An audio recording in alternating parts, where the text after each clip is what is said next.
I'm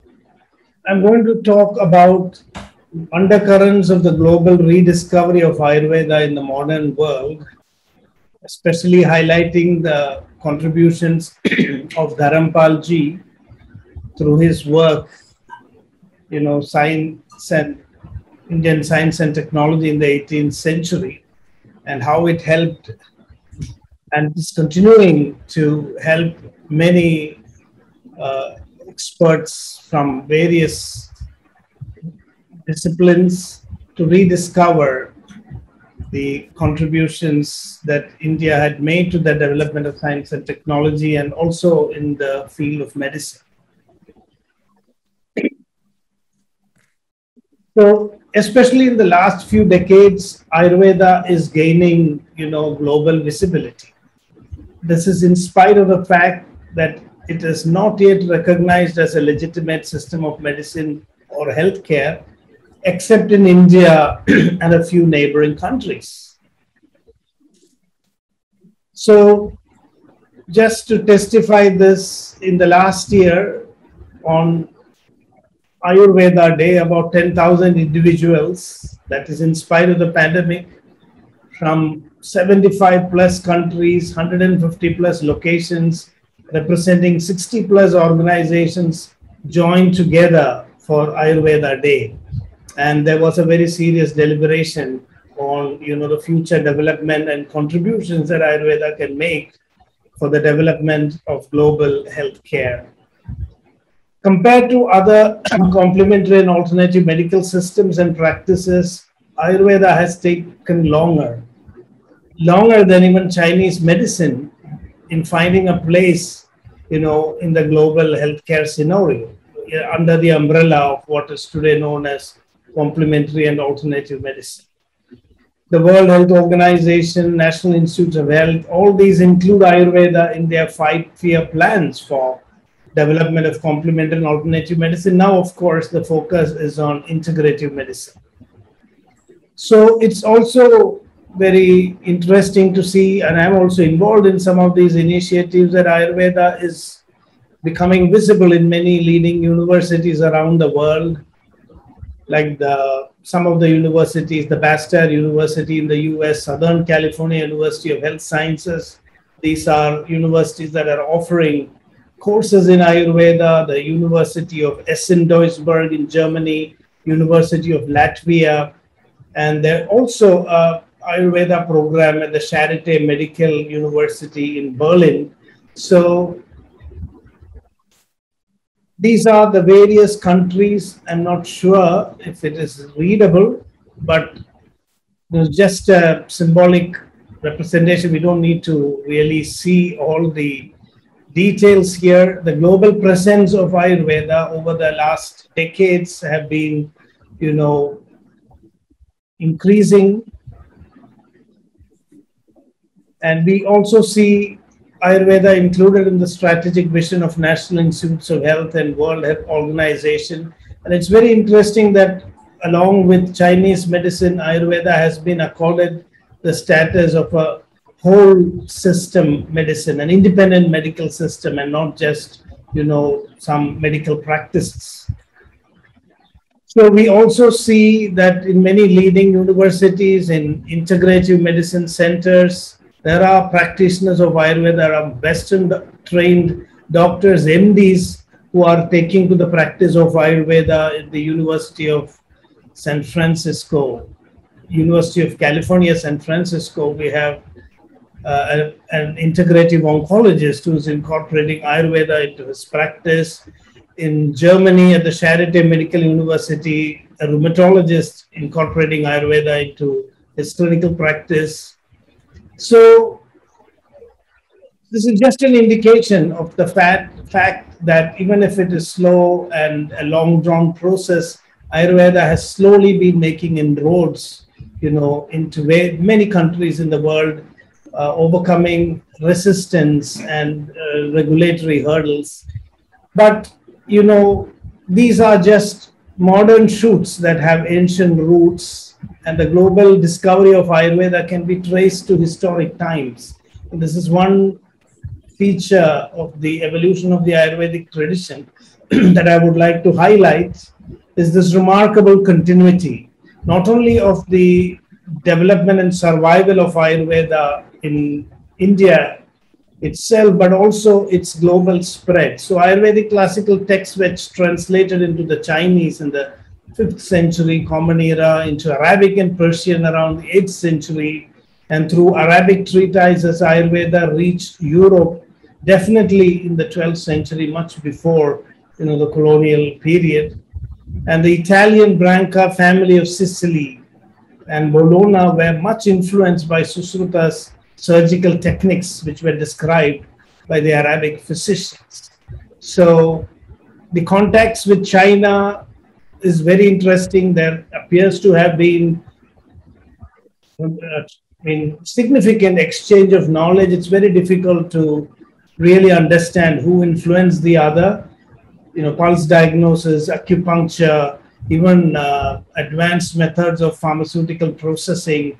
There are striking similarities that indicate that there could have been exchanges, and this is still a subject of further research to really understand the dynamics of medical knowledge exchange between India and China.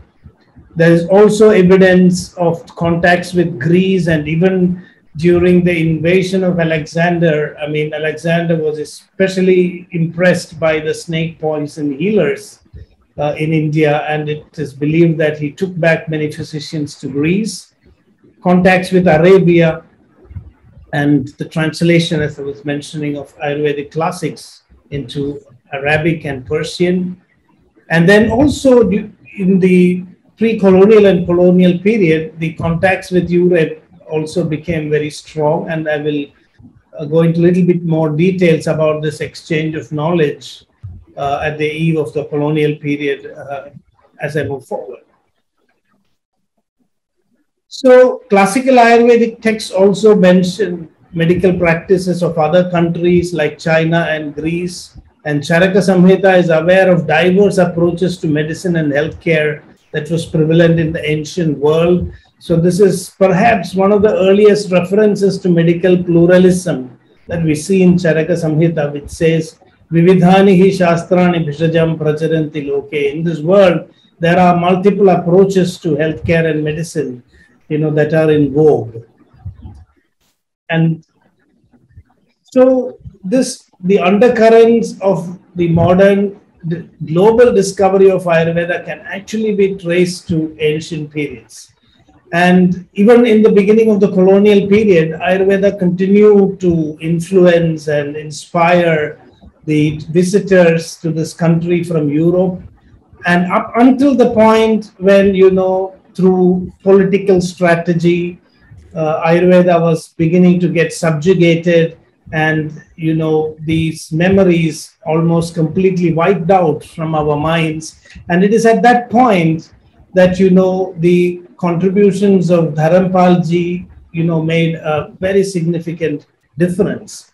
So in the pre-colonial period, we see the documentation of practices and incorporation also into emergent Western medicine, and the practice of rhinoplasty by Sushruta, which inspired the development of plastic surgery in Western medicine, is one example.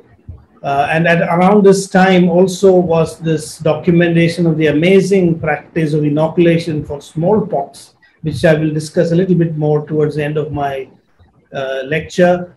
The pharmacopoeia by Garcia Da'orta, Hortus malabaricus by Hendrik van Reed, all, you know, indicate the richness of the medical tradition and practices that were prevalent in India at that time, a tradition that had already been weakened by repeated, you know, invasions, destruction of manuscripts, but still the practices. And it's amazing also to see that even very lower sections of the society were empowered with medical knowledge, and the sophisticated reconstruction surgery was actually done by a Potter community in Pune. So, and in the colonial and early post-colonial period, this rediscovery continued. There were historical, Indological, and anthropological research on Ayurveda. And many Western scholars like Filioza, Rosu, Zimmerman, Leslie, Muhlenbelt, Vujastik, and others brought more light on Ayurveda to modern scholarship. And the history of Indian medical literature by Muhlenbelt is a masterpiece contribution. It is also an irony that one of the most comprehensive works on Indian medical history is being compiled by a Dutch psychologist and a historian of medicine. So the European fascination of Ayurveda is quite evident, and there has not been a break in this continuity even up to modern times. And the work of Muhlenbelt is quite modern. It was published just a few decades ago. And we can see that the whole dynamics changed from the initial discovery of practices to deeper understanding of Ayurveda's history and philosophical concepts, and then integrating it with modern science. We found in the early post-independence period this trend on ethnopharmacology and ethnobotany, bioprospecting based on leads from Ayurvedic pharmacopoeia, ethnobotany and ethnopharmacology, and the story of the discovery of reserpine from the plant Rauwolfia serpentina, which at that time was a revolutionary breakthrough for the management of blood pressure, was from the Ayurvedic pharmacy. And this triggered a whole new way of research that was called as bioprospecting and searching for new chemical entities in Ayurvedic plants. And Arogya Pacha, that is a plant used by tribals, it also triggered parallel inquiries into the rich medical heritage of our country, the local practices. And this was a vitalizing plant that was discovered through a collaboration of scientists who did work on exploring the tribal health practices in Kerala. And then we have now the era of modern research in Ayurveda, where a very serious attempt has been made for evaluating Ayurveda on the basis of modern scientific parameters. But here the real focus is on recasting Ayurveda in the image of modern science, establishment of modern research centers for Ayurveda, the birth of bodies like Central Council for Research in Ayurvedic Sciences. The Nimitli initiative of the government of India also had this concept of the golden triangle, bringing traditional medicine, modern science and modern medicine together to, bring out the best potentials that Ayurveda can offer for modern healthcare. And the traditional knowledge digital library is also a very significant initiative of the government, where the information on medicinal plants from classical literature and manuscripts are codified for examination by patent offices around the world for protection of traditional knowledge. And this has also continued into postmodern research initiatives, where new approaches to research, like the reverse pharmacology approach, which is more relevant in the context of Ayurveda, from moving from a clinic to the lab, from the bedside to the bench, rather than the opposite approach which is taken in modern medicine, where first research happens in the lab and it is then applied in clinical practice. Because Ayurveda represents an unbroken continuity in its practice, the whole focus was on understanding what happens at the point of care and give modern biological insights on how these treatments and practices function.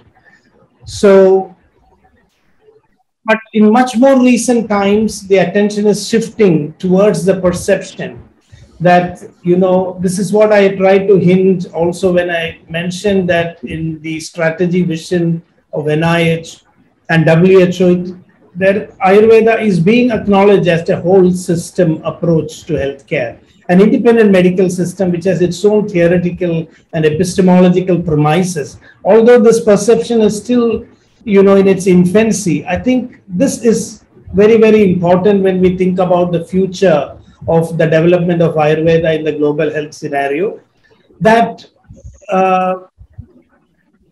the whole focus does not just have to be on validation of Ayurvedic knowledge using modern scientific parameters. And this also brings us to the discussion on pluralism, in knowledge systems, and that there could be multiple epistemological approaches to construction of knowledge, and Ayurveda could represent one such approach. And while there is a necessity for these different systems, there's definitely a necessity for dialogue with modern science. It doesn't have to be that we always try to find out whether Ayurveda anticipated modern science. I mean, Ayurveda represents one way of modeling the human body, modeling health and disease, and it could coexist with, modern science. So far in the whole evolution, our entire focus has been, when we talk about science and technology, our question is, why did not Ayurveda become modern medicine? But my question here is that whether that is a question that we must ask.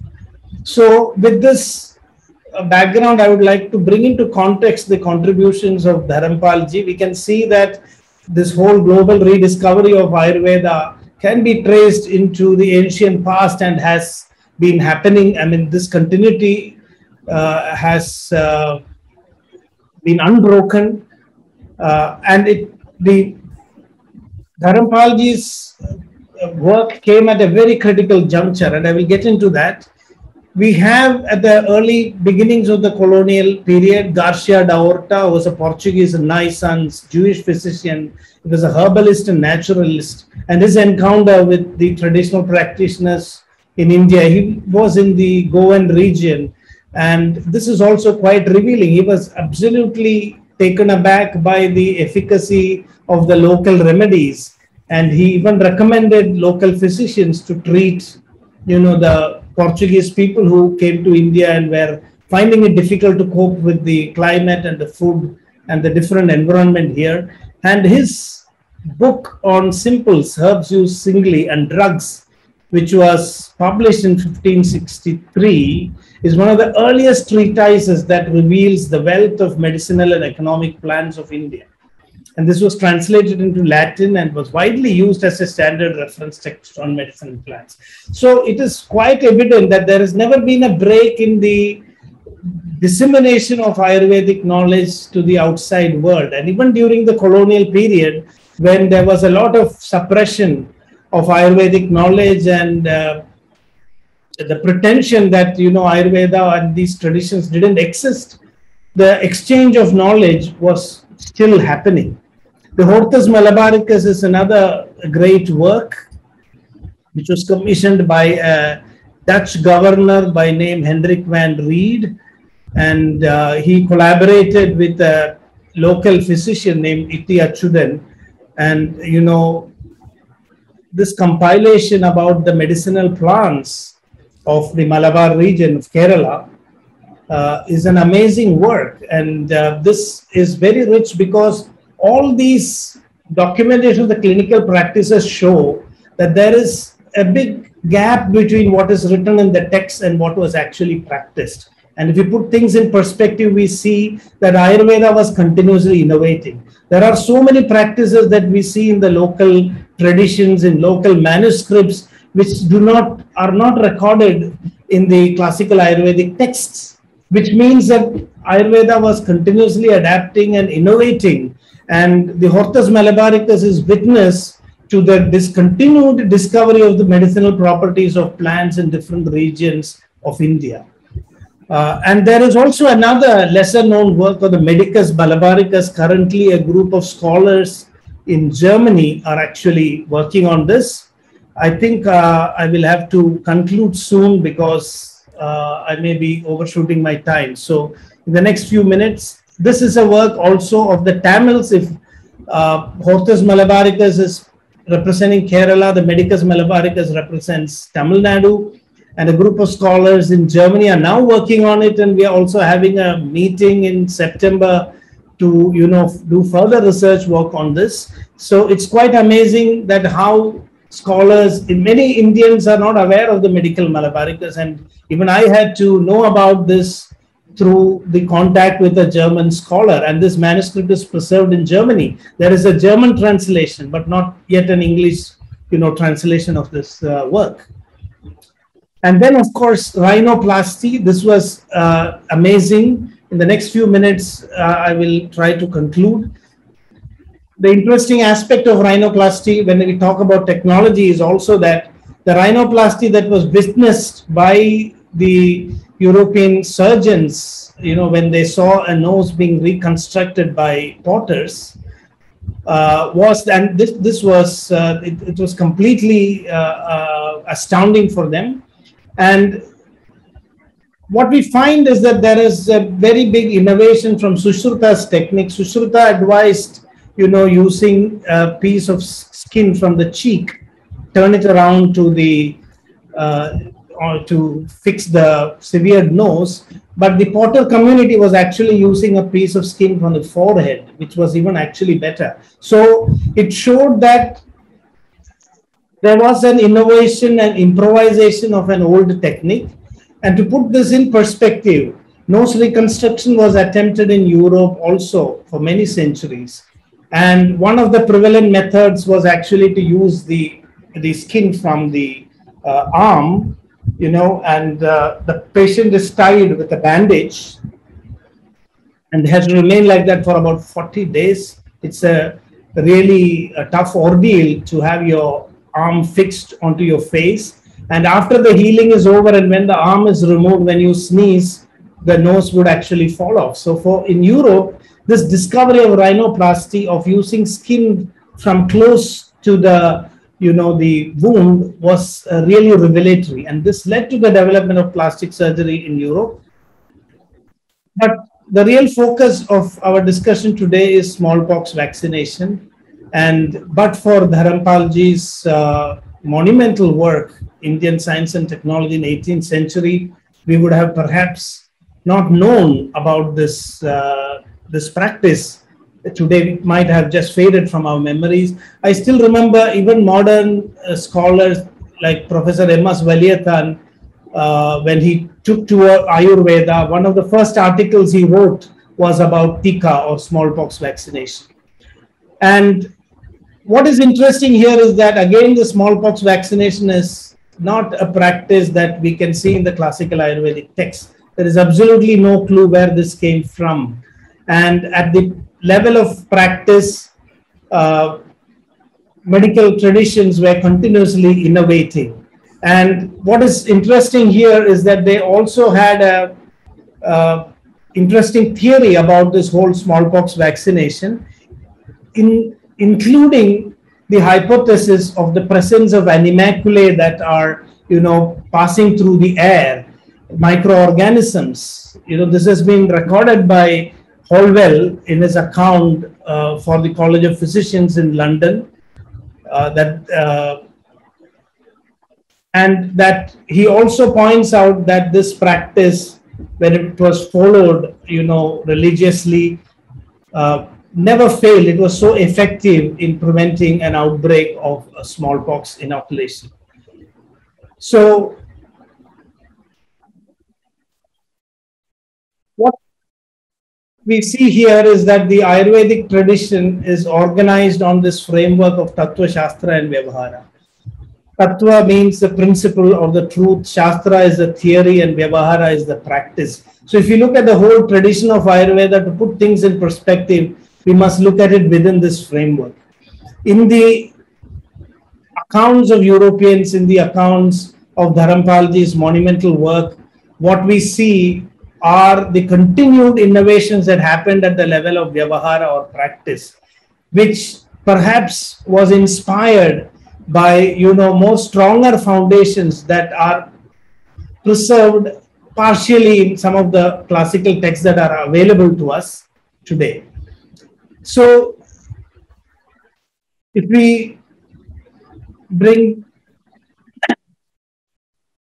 Dharampalji's work into perspective, I think this was a book that put Ayurveda also into the broader context of science and technology that was preserved in ancient India in the eve of colonialism in the 18th century.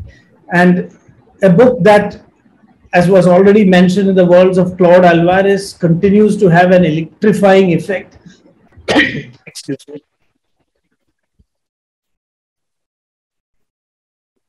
On thousands of readers across the world. And as he points out, Dharampalji's contributions are comparable to the scholarly work done by Dr.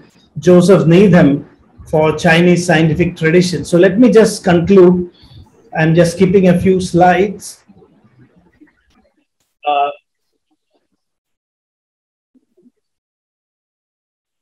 I think that as we stand here today on the verge of a global rediscovery of Ayurveda, and as we look at the future of healthcare at the global perspective, I think what is really important to understand is that we need to have a broader framework. I mean, to find the place of Ayurveda in the future, we need to bring this concept of a pluralism of knowledge systems.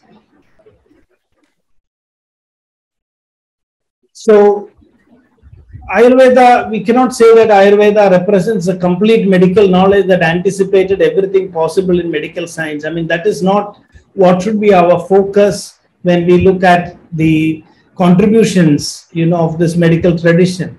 And the focus should not be on unearthing historical records to just, sing vainglory of a past tradition. And there is also really no relevance for a confrontation between modern medicine and Ayurveda. So we are not asking which is a better and more acceptable system. The answer, I think, lies in viewing things from a broad perspective that accepts alternative worldviews. There are many ways in which we can do science, many ways in which we can do medicine also. And up until now, the whole confrontation has been between modern medicine and Ayurveda, whether one should replace the other, or why is Ayurveda not evolving into something like modern medicine.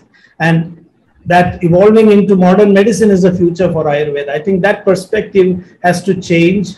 What we need is a meta framework that can accommodate diverse epistemologies, models of human body, health and disease, seamlessly unified within a thought framework that will help us to better understand the complexity of our lives and address unmet needs through cooperation and collaboration.